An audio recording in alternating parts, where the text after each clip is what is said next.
That drink is vile. It is It's so bad. so strong and so sweet. I feel it behind my eyes. So disgusting. The sparkling water is so gross. This is a peach flavored sparkling beverage. I got like a President's Choice peach flavored sparkling beverage. And I thought it would be like kind of a mildly flavored, like a LaCroix or whatever. Yeah. It is not. It is like, it tastes like peach syrup and it's barely fizzy. If it's not from the Croix region of France, Yeah. It's just called a peach It's just flavored sparkling syrup. garbage, sewage outflow from It's sparkle spiss. fucking Markham, Ontario or something. Yeah.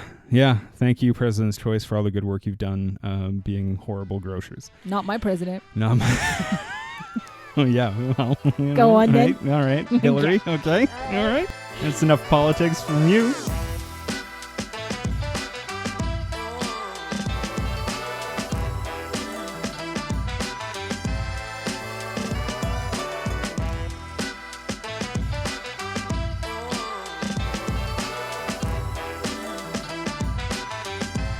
We were talking personality types earlier and revisiting days of our youth. Yeah. where, Yeah.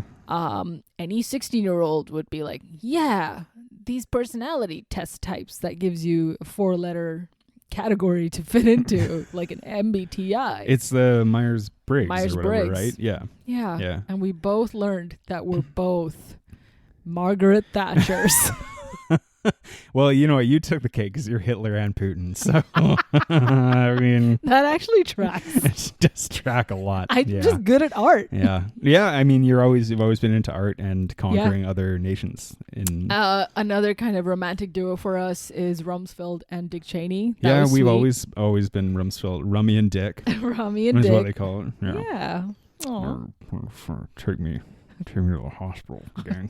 Dick. I'm Dick. I'm I know, Dick but Cheney. you won't do I'm shy. your impression. Yeah, your Saturday Night Live style impression.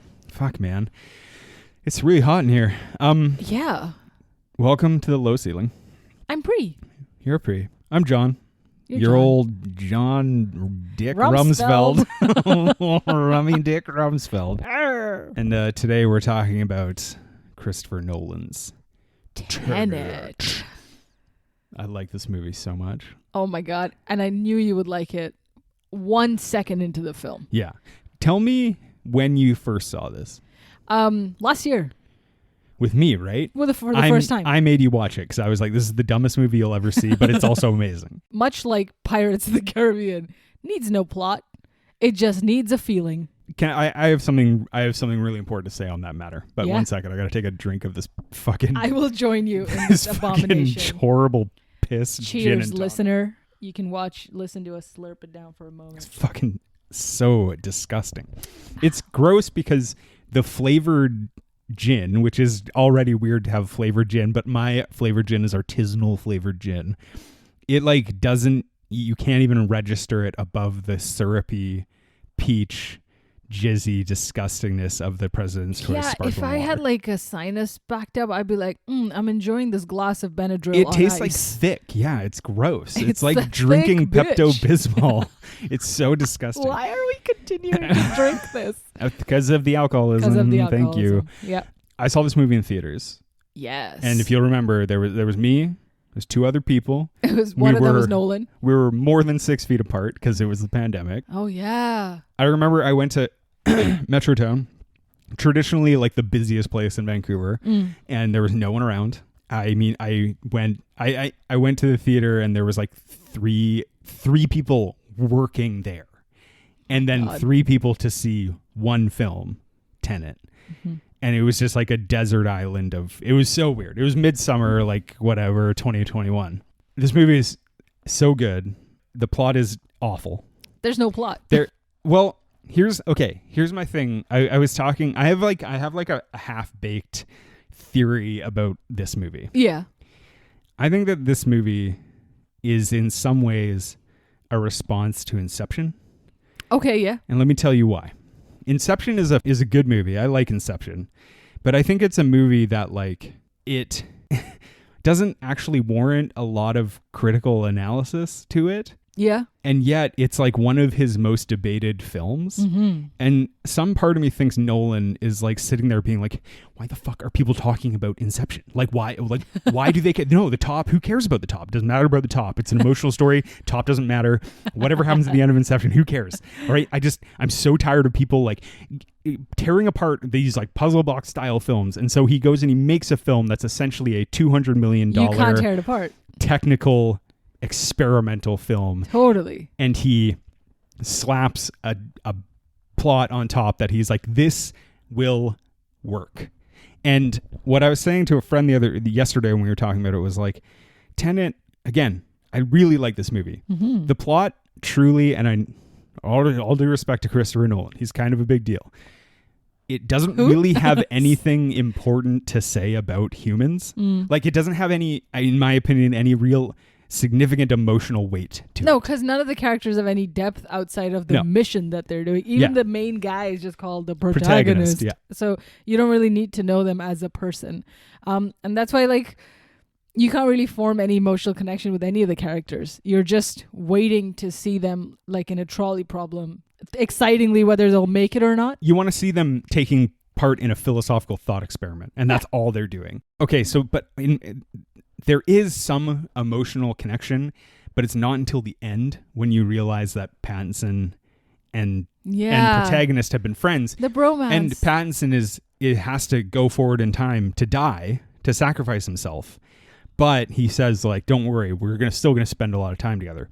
That's really sweet. That was really But then sweet. when I'm watching it, I'm kind of like, well, all due respect to my favorite actress, Elizabeth Debicki, what the fuck are you doing here? No, she's just a sad lady. Your emotional weight anyone. is like your son. Your son says 5 words in the film. We literally see his face like one time. Yeah. I don't care about your story. Yeah. What I care about is fucking just the guys The being protagonist. dudes. Yeah. Washington, Taylor Johnson, Pattinson, and Patel just hanging out because they have serious Incredible. Ocean's 11 potential, and they need to spend more time with these fucking guys just I know. like planning weird science fiction heists. There's a lot of razzle dazzle and yet not enough charisma in this movie, and I think that's where Pattinson steals it. Well, yeah, I mean, he was just kind of hanging out at set. I think they saw him and like, hey, man, you want to be in this thing? He's like, all right. And he's like, well, Cronenberg won't get back to me, so I'll be there. I suppose Yeah. I could. That's exactly what he sounds like. I don't know, man. Christopher Nolan looks at time the way Quentin Tarantino looks at feet. It's just with feelings.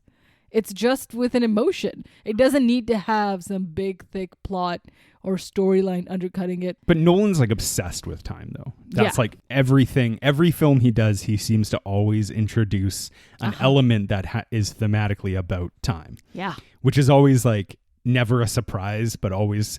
And the thing is like it's always kind of done well, in my opinion, even though sometimes people don't like it. Well, because it ends up feeling like a nothing burger because you end up going to see something to understand it. And then it's like, Tenet especially is just so ambitious and it just makes you think, but then you get a headache because you're not able to think anything through Yeah, it. yeah. It's just an abstract, it's like staring at art that everyone's like, oh my God, I see it. And it's like, I don't see nothing. Yeah. I read a couple interviews with the VFX supervisor, Andrew Jackson, not the president. He worked on Fury Road, right? Yeah. So he did a bunch of interviews because obviously the VFX in this film are the story of this thing, right? And I watched this interview with him where he's talking about, so Nolan's hierarchy is like, what can we do practically? That's a big thing. And on this film especially, he was like, what can we do in camera with real people doing these kind of things? Like, which is super impressive. And they actually, like, I think there was a hyperbolic knee-jerk thing where people are like, they didn't use any VFX. And that's just not true. Mm-hmm. That's just simply not true. Like, you can watch this interview Totally. with the BBC where Andrew Jackson, like, shows side by side what they filmed and then what DNEG, the production house, like, they would like put cars in, or they would put people in, or they would put helicopters in, or they would erase the camera rig and things like that. They obviously use tons of CGI and VFX. but so much stuff was done practically. And getting back to your headache kind of example of being like, oh, what the fuck is going on? Jackson brings up this like example where I had to write it. I was like trying to write it down and try to be like, wait, what did he just say? And what it is that there's a shot in the film where the protagonist gets inverted and then he goes out to get in a car to drive it away backwards. But not only would it be going backwards, the dust and the gravel would be spitting the other way. Yeah. So how do we achieve that? And he was like, what we did was we had that car drive forward as fast as it can while another car like it's so hard. Were there two cars? Yeah. One was just for the dust another filming? car tows it the other direction. Oh, got it. And like I had to watch that a couple times because I was like, wait, what is going on? He's like, so one car is driving forward and another car is pulling it backwards, and that's why the dust spits out the other way, because the wheels.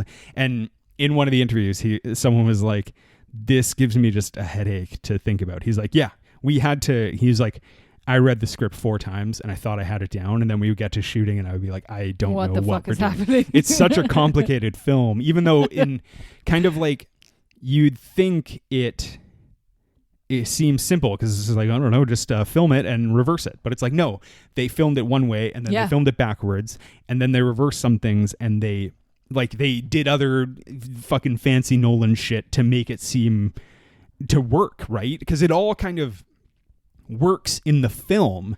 It just doesn't make sense really. No. You know? Yeah. And then there's no fallback where you can at least be like, all right, at least it's pretty, but maybe I can just stare at their relationship between the characters or something. Or maybe I can watch that and feel emotional about that. No, nobody has any depth. And I think you like the more I watch this movie, the more I enjoy it, because you got to be like, oh, it doesn't have that, and it's just an experimental thing. I just want to revel in the technical marvel of this thing. It's a documentary about Missy Elliott's put your thing back, flip it and reverse it. Exactly, yeah. In sci-fi. Yeah. Well, our favorite fucking Kenneth Branagh, like he had to speak those lines backwards with a Russian accent. Really? With his fucking hammy Russian accent. Yeah. When he's in the room and he has I thought they just like reversed his... No, he would do it backwards. And like I said, like there's parts where you see people like running backwards, and these are stunt people running backwards. They're not actually just reversing part of the film and then superimposing it. There's other things that they superimposed, but a lot of the time you're just like, oh, like that's literal people who have studied how you look when you run forward and then doing it backwards. Jackson said that Denzel Washington's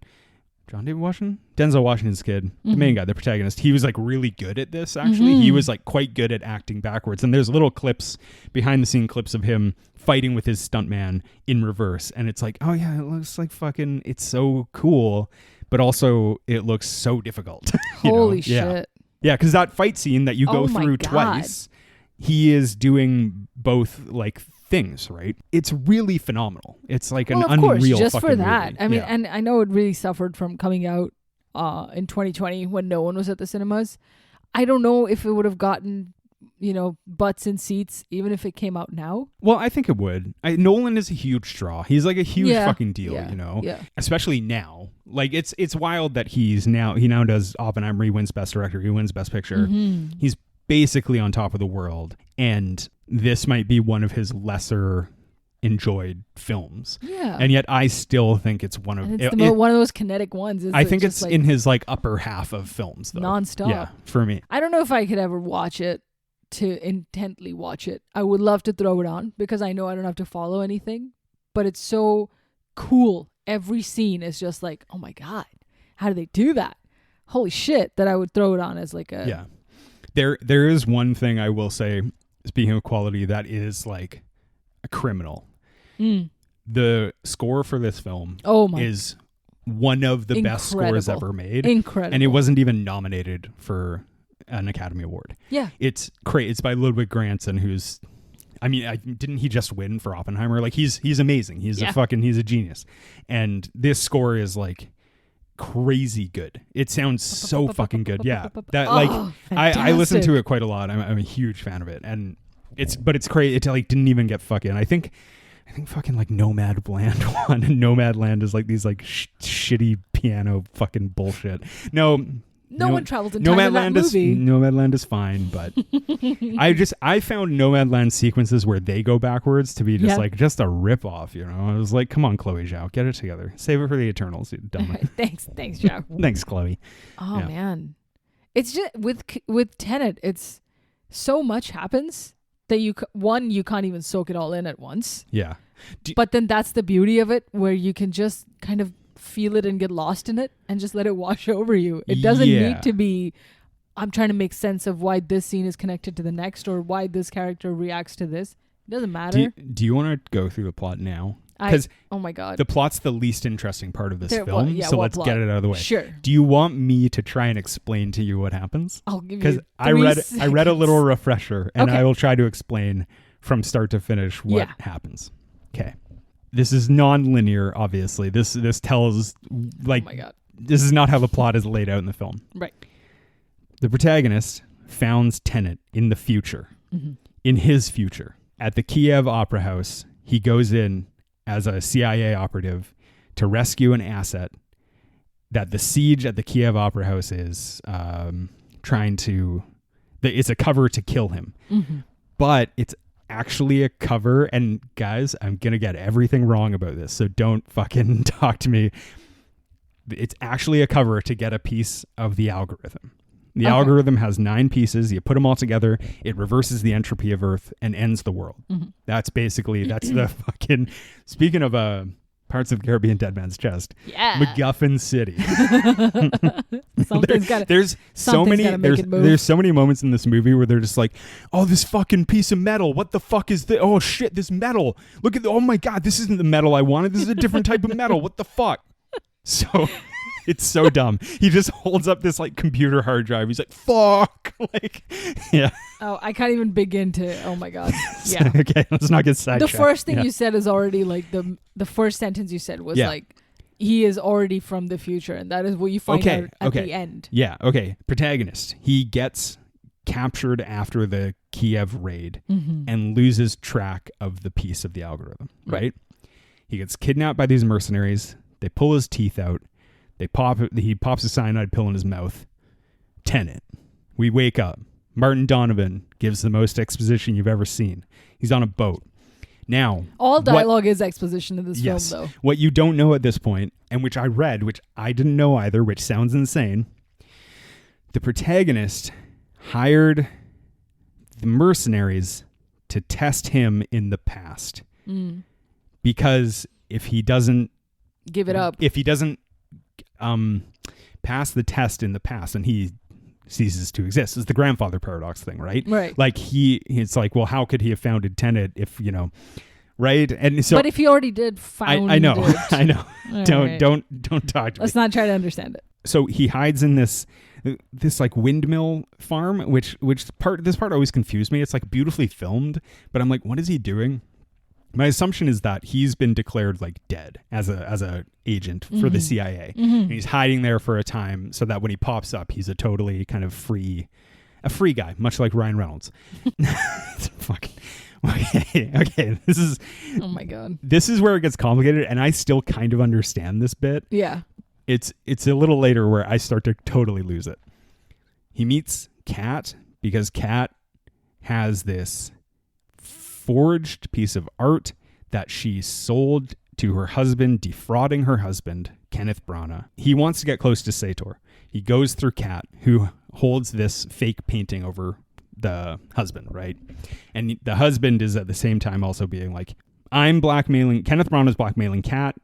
Protagonist is blackmailing her to get close to Kenneth Branagh, basically.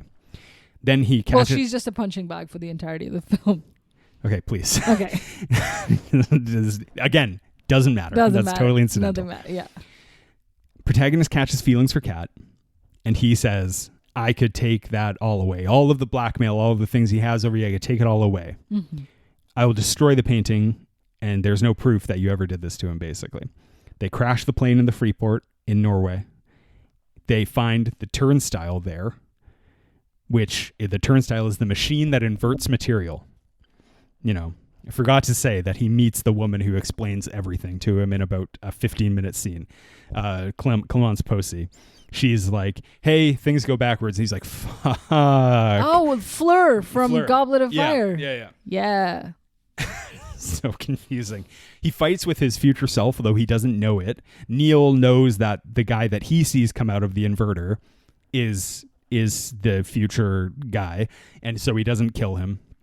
Neil, who he's met in this thing with Priya in India. Fuck, man, I'm still losing it. I feel like it doesn't even matter. No, right? No, it doesn't. But essentially, they figure out that they can't let the algorithm get put together by Sator. Yeah, because he's a bad guy. If he does it, Earth will explode. Sator is dying, and his whole thing is, if I can't have you, no one can, which he says to Kat, but also he means apparently about the Earth. Yeah. And Sator is working with the future to put the algorithm together, and it's on a dead man's switch on his wrist. Mm-hmm. And when he dies, the algorithm will explode or whatever, or turn the entropy of the Earth backwards, and everything will die and cease to be. And so they do a couple temporal pincer moves in order to, Sator gets all the pieces. He's going to go put them together in Stalsk 12, where he grew up. Mm-hmm. They perform a temporal pincer move. I don't know why this would be advantageous in any way, but Aaron Taylor Johnson, I'm sure, knows. And Kat kills Sator. They get the algorithm, take it apart, and they each hide a piece in a different time. Yeah. That's the plan at the end of the film. And Neil reveals Tenet is an organization that the protagonist has created in the future. Right. And they're going to have lots of shenanigans between then and now. But for now, Neil dies. And this is the end of a very beautiful friendship for them, even though it's just the beginning for So Washington. The villain is the protagonist because he created this thing which could have reversed entropy and ended the planet. But then he goes back and forward in time to make sure it doesn't come together. Tenet's job as an organization is to keep the entropy of the Earth moving forward. Yeah. And so its utmost priority is to make sure the algorithm doesn't fall into the hands of the people who want to put it together to end the world because of climate change or whatever, know, which is again kind of like at the end when you hear Sator like go over this, you're like, okay. You don't seem to be the most climate friendly guy. You have a huge yacht, you have 4 helicopters. What are you doing? And you come from an industrial wasteland, which you still apparently mine for all of its resources. Yeah. So I know you're worried about climate change and stuff, but maybe fucking don't eat meat or something. Yeah. Like stop eating bacon. Recycle. Yeah. Yeah. That's a very poorly explained plot. It's so impossible to really get your head around. Because it doesn't in a bad exist. way. Yeah, in a bad there way. is no. Yeah. It's not even like the challenge of someone watching it and being like, this was a fun puzzle to try to. There is no puzzle. It's actually so unfun because it's so impossible to understand. Yeah. It's not like Memento where you can kind of Memento or Inception where you can kind of debate what it could and could not be happening or how. It's like such a burden to the movie. Oh my God. I can appreciate people who saw it at the cinemas and were like mixed about it coming out. You mean me and 2 other people? Yeah. Of the 3 of you, 2 people walked out just frustrated. But when you watch it at home, it's 2.5 hours, but lots of it feels like 30 minutes. Like it goes by. Oh yeah. So fast. It has to. It really there's no part of this movie can be boring. The movie cannot stop to let you think. Yes. Even I have to say, even the parts where detrimental to its own success, it cannot. Even when they're riding in the shipping container backwards through time, to get to the point where they can do the temporal pincer move, there's lots of Robert Pattinson explaining things, and you're just kind of like, bro, try and keep up. Like what? Who? I don't. No. None of it is even as I love competence porn movies. I think they're great. Yeah. And a lot of the time it's I want those scenes of explanation, but this is one movie where I'm just like, well, it doesn't matter. None of this matters. No, it just really doesn't matter. An hour 37 in, still nothing. My eyes are glazed over. Yeah. Get to the shooty boom backwards. Bang. Yeah. Fighting backwards, stuff like that. Yeah. And yet I couldn't stop watching it. Well, it's great. Also, we rented it. Also, yeah. We had YouTube. We had to keep watching it. YouTube, you have my $5. This is the only time we'll ever talk about Nolan, probably. do you feel about Nolan? Who? He's a fucking cool guy. He does things that only he could do. Yeah. And get all the accolades for it. And to a fault, like you can't even look all the technical mastery and all the like Einstein-y prowess aside, only few people can pull that off, right? And he's among them. Yeah. And then isn't it a little bit of the burden on the director to make sure the audience walks away with a feeling after having invested like 3 hours at the cinemas watching his stuff? Well, I think it's the burden on the film. You have to remember, too, that Nolan writes all of his films. Yeah. That's a thing. That's like doubly worse then, no? Yeah. Yeah. Yeah, like I think my big criticism of Nolan is his writing, which is he's still a better writer than a lot of films produce. Like there's a lot of movies where the writing I think is just boring or unexceptional, but like with Nolan, you're just kind of like, well, flaws and all, like I still think this movie is written in a way that is, worth fucking watching. At least it's interesting. Because you're just sitting in adrenaline for the entirety of it. Not an Oppenheimer. Oh man. Yeah, like Oppenheimer. What a walk and talk movie, eh? Fucking loves that shit. It's weird that Nolan made it because because I thought it was made by the guy who did West Wing. I thought it was a Sorkin joint. Yeah, that's what a lot of people said. It was like Nolan's Sorkin film, but it was like we said on our Academy Awards show. I was like, yeah, the Trinity test, like whatever. It didn't do a lot for me. Yeah, like it was the thing. The thing is silly is like you wanted Oppenheimer to be Nolan's most spectacular film. Yeah, and yet the Trinity test, the most spectacular moment, is like, I mean, there's a part in Tenet where a building blows up twice, and it's way better than that. I think you know how sometimes they say, I just don't find this guy funny, but then he turns out it's like he's a comedian's comedian. And I feel like a lot of Nolan's films early stage were like, oh, film students fucking love the shit out of this guy because they understand the technical like difficulty of making something, and he insists on being a Puritan. Like he wants to do it from scratch, and he doesn't want to rely on VFX for certain things, and it's incredible. Like that's great. Nolan's early stand-up is pretty bad, though. Like I thought he didn't really hit it until he got those Netflix specials. I only laughed at his stupid ass hair. No, he's a handsome man. Yeah, like the thing is I think like Nolan gets an interesting reputation because like there's fans of his for a long time, certainly post Dark Knight, who were just like, this is the best so director ever. Screechy about him. Yeah. And Nolan is one of the best directors, certainly alive today. Mm-hmm. But he gets this like bad rep because he's one of those. He's kind of like a band who is like, I don't hate them, I hate their fans. Yeah. And I kind of get that, but also I think diminishes the fact that it's like, yeah, but he's one of the few directors working today who's worth really talking about. Yeah. Like there's lots of directors who are just kind of like, they're fine. They just do the job. But there's nothing that interesting or special about them. And I don't want to, 100%. I think I'm thinking of one in particular, and I won't say, but like whenever I hear this person brought up as being like, and what the fuck do I know? But like sometimes I hear this specific director who are like, oh, like their auteur movies like this and this and this. And I'm just like, those are not auteurist at all. No. They're just like fucking fine. And I'll tell you after who I'm talking about. Yeah. Nolan, at least, it's like you get excited for what he's going to do. And I don't like all of his movies, but you're just kind of like, he's not here. He's not here because he's like stumbled into it, No, of like course. he's legit. Yeah. And yes, I think there are people out there who are annoying about their fucking blowing him all the time, but it's also kind of like, yeah, but he's a fucking great filmmaker, you know? So much so that he could make you something so fucking convoluted that like gives you with like cerebral intensity with no connective tissue, and you still just watch it. Yeah, and also I think there's a rep that he gets where it's like, I read, I think the article that I read that helped me lay out that plot so plainly.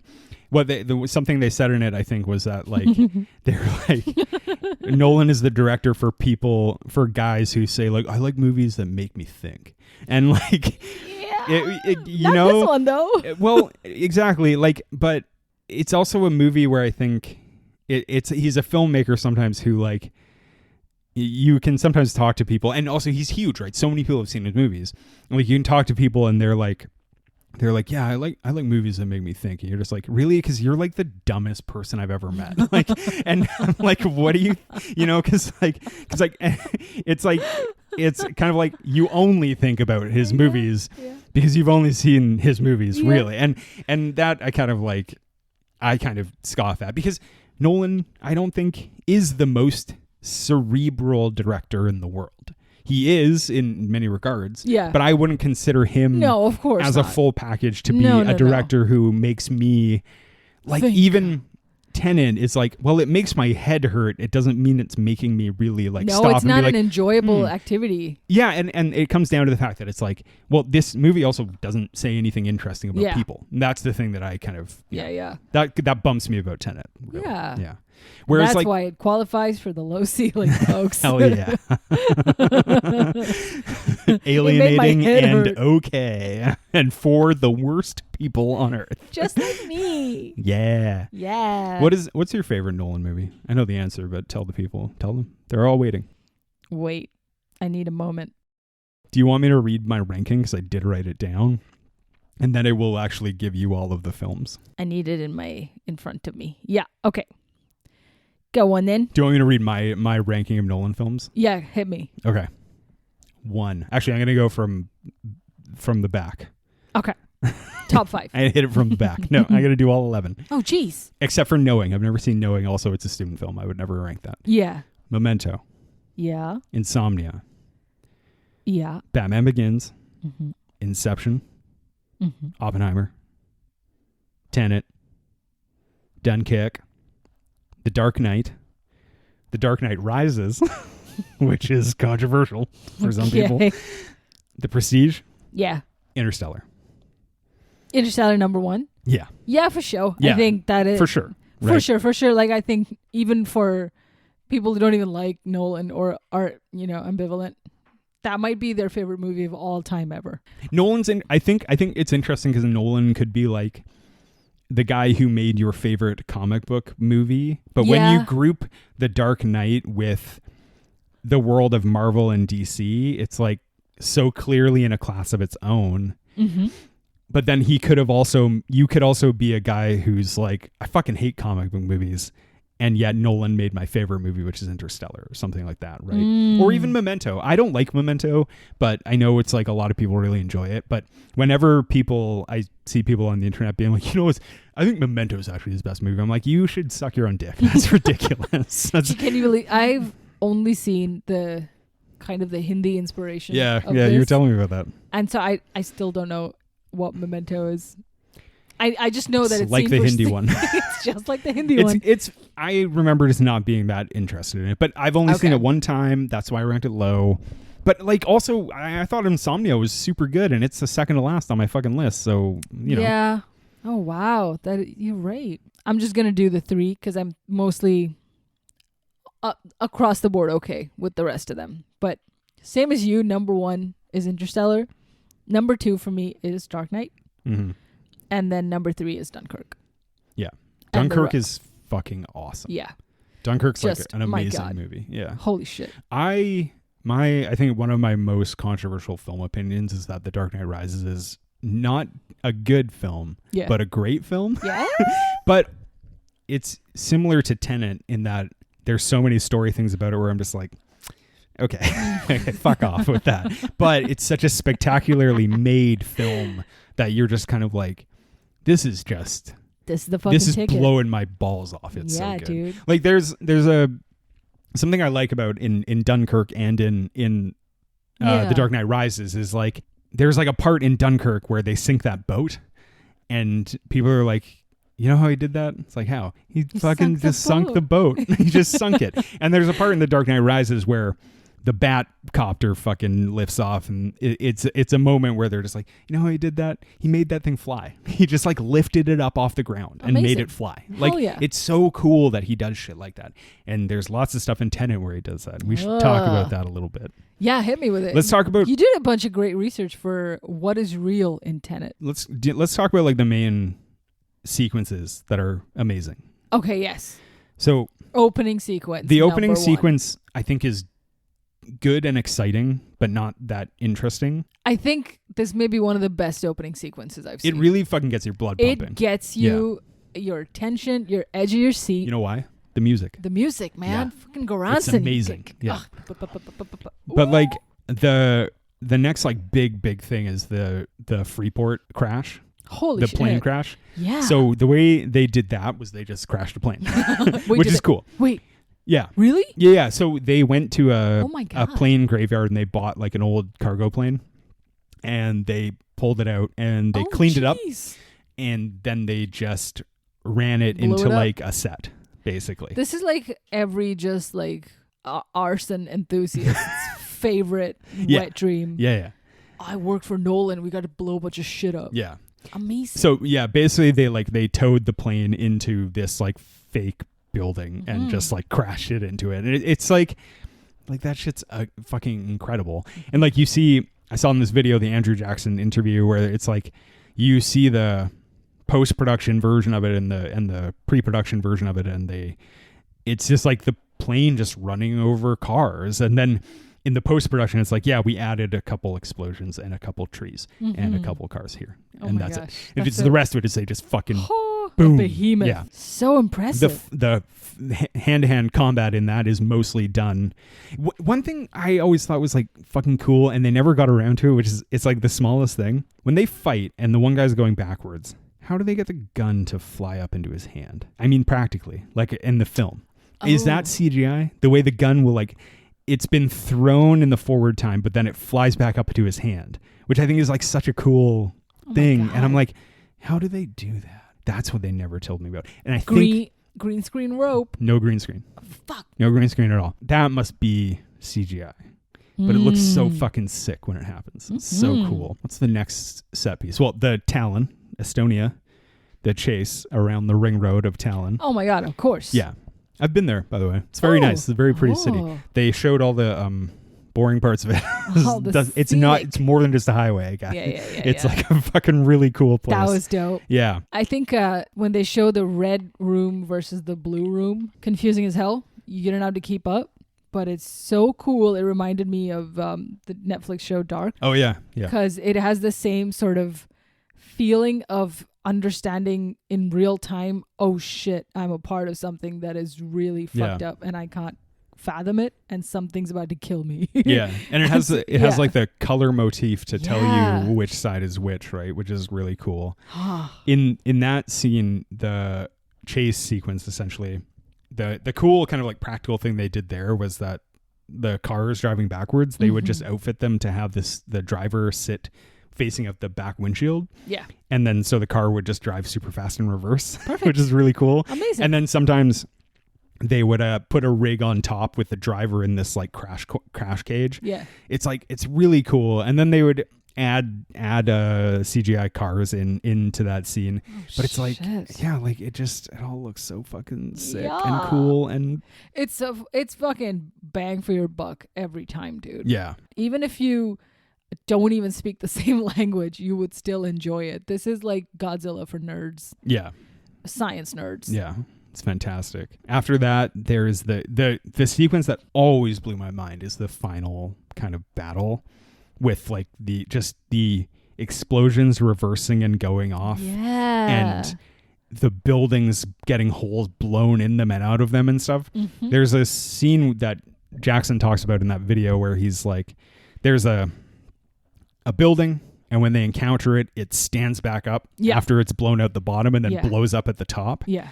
And he was like, all we did there was like, we built this building, which is like 1/3 model. Okay. And then we built 2 of them and then set up the same camera angle and then blew out the bottom of one and blew up the top of another. Oh, good. And then superimposed one going backwards and the other going forwards. Smart. I was like, that's so fucking cool, man. It's such a great fucking shot. Shit. And then in between that, there's just like this incredible fucking Hoyt van Hoytema cinematography in Italy where they're just like, that whole Italy sequence I find very kind of like one of the more boring, actually. Yeah. Like kind of like they're like treading water a lot in that. Yeah. The wonderful Michael Caine just an appearance. Michael Caine. shows up. I have not a clue what he tells him. Yeah, me neither. There's like yeah. at least 3 minutes of chat between them. All I'm thinking of is, where is that plate of food that he ordered when he came in all cocky, being like, yeah, I'll just pass the message to the waiter. I'll have what he's having. His like that waiter is just like sneering nose shit, and then watched me like, you wrap that up for me? And he's like, absolutely certainly not. Rude. Yeah. I wish it's very Bond-like in the way that he's like, I wish to be that assertive and quick with people, where he's like, I'll send the waiter. He's like, no, just pass along the order. Oh my God. Yeah. So I saw somewhere, it's like, Tenet is a palindrome, right? Forward and backward. Yeah. I don't know. You know what else is a palindrome? The word, huh? And that is how I feel about this movie. Branagh is patently terrible in this. He's especially bad in this film, I think. He is better than he was in Frankenstein. He's almost at the same level, I would say, actually. Just in a different register, you know? Just in a different accent this time. Russia. And like, Ukrainian. Debicki, I love her, but like... No, it was a wasted opportunity. Yeah. They just didn't use her well. And which is funny because he wrote it for her. He was like, Debicki ruled in widows. Me and Nolan agree on that. And he's like, I want to fucking get her in this movie. And she's just, her story has it's not good. Nothing. And also there's like terrible lines she has where Robert Pattinson is like, that's going to destroy the entire world everywhere. And she's like, including my son. And he's like, yeah, I meant everybody. Yeah, like I meant everyone everywhere forever. Everyone who matters. Yeah. Yeah. Okay. But also that includes everyone else too. And she's like, you mean my son, right? And he's like, no, also your son, but also everyone. And when I say everyone, I mean including your son. She's like, okay, what about my son? It'll be really bad for my son if that happens. So like, it'll be really bad for you, but you won't really have to care very much because you'll be dead. Yeah. And your son will also. Your son will be dead. Yeah. Yeah. And then when he says that, she's like, my son? And he's like, yes, your son. Your son. Yeah. You know what? I would personally make sure he dies before anything else goes Listen, wrong. Kat, yeah, your son's going to die. And she's like, oh, I have to do something about it. And then she falls asleep. Yeah. Because she got shot with an inverted bullet. What could that even do to you? I want a sequel. Me too. I want the 4 dudes to get back together. I just want the dudes. Yeah. I just want the dudes and my girl Twinkle. She's who? Priya. Oh yeah, she's dead though. She gets shot at the end. Oh right. Oh yeah. Oh shit. But nothing matters. It's time. It's not Twinkle. It's Dimple. Dimple. Dimple Kapadia. Fuck, it is Dimple Kapadia. Fuck. Do I have to school you on this Bollywood stuff on too? my own like, people? But what's Patel? I don't know his name. The guy in Station awesome. 11. He's amazing in this. Himesh Patel. Yeah. He's great in this, and he needs to take up the time that Debicki took up in this film. Oh, yeah. Because he doesn't get enough time. But when he does, like when they're planning the 747 heist, and when they pull it off and stuff, he's fantastic. He's so good. He steals it because you can't look away from his and face. He just shows up, and they're just like, this is my guy, and you're just like, that fucking guy. I love that guy. And he's the Donald Glover in this movie, like it is on Interstellar. Comes in. Donald Glover's in Interstellar, right? No, come on, wrong. Sorry, the Martian. Yeah. Martian. That's what I meant. He's You're like thinking that. of Matthew McConaughey. McConaughey is in Interstellar. No, though. you shush. You thought Matthew McConaughey was Donald Glover? That's crazy. He's in The Martian, though. He's in The Martian. Yeah.